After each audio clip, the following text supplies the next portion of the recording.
Mobile tower location में CBI को एक और नए सुराग मिले हैं। पॉलीग्राफी टेस्ट में सीबीआई का सबसे बड़ा सवाल यही था कि जब सेमिनार हॉल के बगल में ही 4 बंदे सो रहे थे तो फिर वारदात के समय ट्रेनी महिला की चीख किसी को सुनाई क्यों नहीं पड़ी। पॉलीग्राफी टेस्ट में आरोपी संजय ने ऐसे कौन से खुलासे किए हैं जिसे लेकर सीबीआई को तुरंत प्रिंसिपल संदीप का दोबारा फिर से पॉलीग्राफी टेस्ट करना पड़ा है। आखिर असली कातिल को बचाने के लिए कौन कर रहा है संजय को मारने का प्लान तैयार? संजय को जेल में मटन क्यों दिया जा रहा है? सीबीआई के किस सवाल से पूरी तरह पसीने में भीग गया संजय? आखिर संजय के फोन में ऑडियो क्लिप के अलावा आखिर वह क्या मिला है जिसे लेकर पूरा भारत सतर्क हो गया है? कपड़े, अंडरगारमेंट्स और सैंडल को अभी तक सीबीआई ने बेहद संभाल कर क्यों रखा है? पीड़ित महिला के दाह संस्कार को लेकर कौन से नए खुलासे हुए हैं? सब कुछ जानेंगे विस्तार से। पॉलीग्राफी टेस्ट के समय सीबीआई का एक बड़ा सवाल यह था कि तीसरी मंजिल पर अगर सेमिनार हॉल के ठीक बगल में स्लीपिंग रूम था और इंटर्न रूम था तो फिर महिला की चीख बाहर किसी को सुनाई क्यों नहीं पड़ी?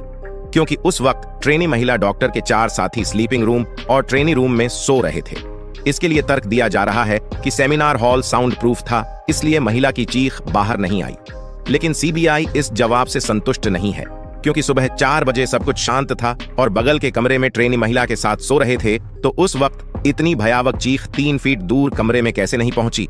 यह एक ऐसा सुराग है जो साबित करता है कि प्रिंसिपल कुछ बड़ा कांड छुपा रहा है और शायद इसी चीख को छुपाने के लिए सेमिनार हॉल के बगल में रिकंस्ट्रक्शन वर्क कराए गए थे।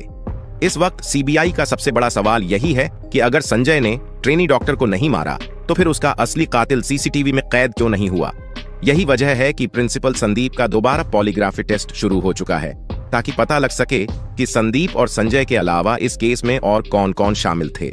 सीबीआई का यह भी सवाल है कि सोते वक्त चश्मा कौन लगाता है? आमतौर पर सोते वक्त हर कोई अपने चश्मे को बाहर निकाल कर रख देते हैं, लेकिन जैसा कि रिपोर्ट में पाया गया है, संजय ने ट्रेनी महिला के चेहरे पे ऐसा गुस्सा मरा कि चश्मे के शीशे टूटकर आंख में घुस गए। उससे भी बड़ा सवाल है कि चश्मा टूटा तो नीचे नहीं गिरकर आंख में कैसे चला गया? क्या किसी ने जानबूझकर पूरे सीन को इतना भयावह बनाया ताकि किसी का शंका दूसरे किसी एंगल में न जाए और सब कोई इसी भयावह केस को सुलझाने में लगा रहे? एक और चौंकाने वाली खबर यह है कि आरोपी संजय राय को खत्म करने के लिए बंगाल की जेल में प्रयास किया जा सकता है ताकि असली कांड बाहर न आ सके। जिस प्रकार संजय ने अपना अचानक बयान पलटा है, उसे देखकर बड़े बड़े लोग हैरान हैं और ममता दीदी की कुर्सी भी हिलने लगी है। कहीं अस्पताल में संजय की हत्या ना हो जाए, इसके लिए वहां सिक्योरिटी बढ़ा दी गई है और कई सारे सीसीटीवी कैमरे भी लगा दिए गए हैं। एक और खबर आ रही है कि संजय को जेल में मटन परोसा गया है। यह साबित करता है कि सरकार ने संजय पर खर्च बढ़ा दिए हैं ताकि वह कमजोरी से मरने के कगार पर ना पहुंच जाए। सीबीआई ने प्रेसिडेंसी जेल में बंद मुख्य आरोपी संजय रॉय का जेल के अंदर पॉलीग्राफी टेस्ट किया। इस टेस्ट के लिए जेल में एक विशेषज्ञों की टीम आई थी, जिसमें 5 लोग शामिल थे, जिनमें 2 महिला एक्सपर्ट भी थीं। टीम दोपहर करीब 2 बजे जेल पहुंची और लगभग 3 घंटे तक टेस्ट चला। इस दौरान सीबीआई ने संजय से करीब 150 सवाल पूछे। संजय के जवाब वही थे जो उसने पहले भी दिए थे और उसने इस अपराध में अपनी संलिप्तता से साफ इनकार किया। हालांकि कुछ खतरनाक सवालों के दौरान वह घबरा गया, उसके पसीने छूटे और उसकी दिल की धड़कन में असामान्य बदलाव देखा गया। यह ऐसे सवाल थे जो रेप और हत्या के अलावा और भी कई एंगल को जानना चाह रहे थे। इन सवालों का यह भी मकसद था कि संजय सच उगल सके और बता सके कि उस डेड बॉडी के साथ क्या क्या हुआ था और उसमें कितने लोग शामिल थे। लेकिन इन सवालों को सुनते ही जिस प्रकार संजय घबरा गया, उसे देखते हुए सीबीआई का सस्पेंस बढ़ गया है।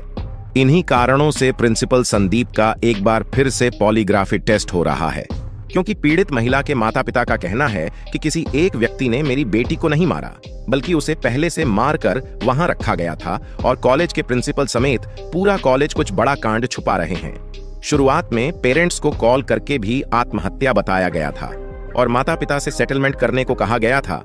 यह दर्शाता है कि प्रिंसिपल के कॉलेज में उस ट्रेनी महिला के साथ बहुत कुछ हो चुका है।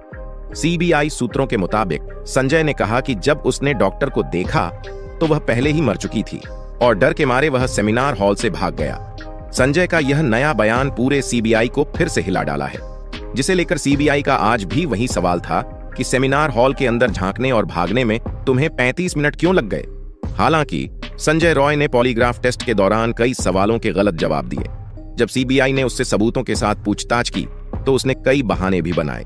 लेकिन अब मेरी बात जरा ध्यान से सुनिए, क्योंकि सीबीआई को जो सुराग हाथ लगे हैं वह बेहद हैरान करने वाले हैं। संजय रॉय के मोबाइल से कई आपत्तिजनक चीजें मिली हैं जो उसकी बीमार मानसिकता को दर्शाती हैं। संजय रॉय के मोबाइल से बहुत सारे पोर्न वीडियो मिले हैं।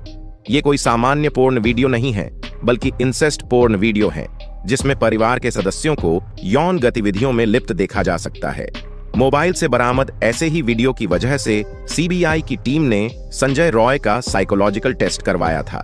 इसे लेकर देश में भी चर्चा तेज हो गई है कि क्या पोर्न देखने के कारण बलात्कार के केस बढ़ गए हैं, क्योंकि ममता दीदी की चिट्ठी के अनुसार देश में हर दिन 90 बलात्कार केस रिपोर्ट किए जा रहे हैं। संजय रॉय के मोबाइल से एक ऑडियो भी मिला है। यह ऑडियो संजय रॉय और कोलकाता पुलिस की एक महिला एएसआई के बीच बातचीत का है, जिनसे वह संभवतः अश्लील बातें कर रहा था। इस ऑडियो में हालांकि संजय महिला को दीदी कह रहा है, लेकिन वह बेहद गंदी और भद्दी बातें कर रहा है, जिससे उसकी मंशा साफ समझ आ रही है।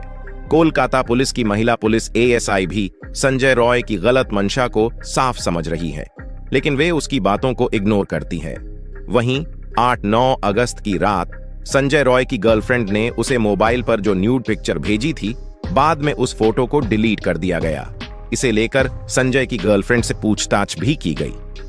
मामले की जांच कर रही सीबीआई को 3 अहम सबूत मिले हैं। इनमें मुख्य आरोपी संजय रॉय की 9 चीजें भी शामिल हैं। सीबीआई के हाथ जो सबूत लगे हैं उनमें डिजिटल सबूत, सीसीटीवी फुटेज और फोरेंसिक रिपोर्ट अहम है। इसके अलावा संजय रॉय की 9 चीजें भी मिली हैं। सीबीआई ने संजय रॉय के कपड़े, अंडरगारमेंट्स और सैंडल को जब्त किया है। बताया जा रहा है कि इन चीजों को उसने वारदात के वक्त पहना था। सीबीआई को इसके अलावा मुख्य आरोपी की मोबाइल टावर लोकेशन भी मिली है, जिससे पता चलता है कि वह वारदात के वक्त वहीं पर मौजूद था। साथ ही उसकी बाइक और हेलमेट को भी सबूत के तौर पर जब्त किया गया है। इसके अलावा 40 और महत्वपूर्ण चीजें हैं जो राज्य फोरेंसिक विज्ञान प्रयोगशाला ने क्राइम सीन से इकट्ठा की थीं। बता दें कि सीबीआई जल्द ही अदालत में अपनी चार्जशीट फाइल कर सकती है। गुत्थी अब इस बात पर उलझी है कि अगर संजय ने इस वारदात को अंजाम नहीं दिया तो क्या वह वारदात के बाद घटनास्थल पर पहुंचा और मृतका के शव के साथ अमानवीयता की, या फिर उसने अकेले ही इस जघन्य अपराध को अंजाम दिया और अब सीबीआई से झूठ बोल रहा है, जबकि उसने कोलकाता पुलिस के सामने अपना गुनाह कबूल किया था। यह सभी बातें तब तक केवल कयास बनी रहेंगी जब तक सीबीआई आधिकारिक रूप से कोई खुलासा नहीं करती। पॉलीग्राफ टेस्ट के परिणाम अस्पष्ट रहने के कारण सीबीआई आरोपी का ब्रेन मैपिंग और नार्को टेस्ट भी कर सकती है। नार्को टेस्ट में आरोपी को एनेस्थीसिया देकर आंशिक बेहोशी की स्थिति में सवाल पूछे जाते हैं, जो सबसे सटीक जानकारी प्रदान कर सकता है। उधर राज्य विधानसभा में विपक्ष के नेता शुभेंदु अधिकारी ने आरजी कर कांड को लेकर कुछ चौंकाने वाले तथ्य सामने रखे हैं। उन्होंने बताया कि जिस बर्निंग घाट पर मृतका का दाह संस्कार हुआ, वहां का खर्च परिवार को नहीं देने दिया गया और परिवार के बजाय किसी और ने हस्ताक्षर किए। शुभेंदु अधिकारी ने आरोप लगाया कि इस घटना को शुरू से छिपाने की कोशिश की गई। पहले इसे आत्महत्या बताया गया, सबूतों के साथ छेड़छाड़ हुई और सेमिनार हॉल के पास एक कमरे को तोड़ दिया गया। उन्होंने कहा कि तृणमूल कार्यकर्ताओं ने 14 अगस्त की रात को आरजी कर अस्पताल में तोड़फोड़ की और अब सीबीआई इस मामले की जांच कर रही है। शुभेंदु ने आरोप लगाया कि राज्य सरकार ने वित्तीय अनियमितताओं की जांच खुद करने की कोशिश की, लेकिन हाईकोर्ट ने इसे भी सीबीआई के हवाले कर दिया। इस वीडियो में फिलहाल इतना ही।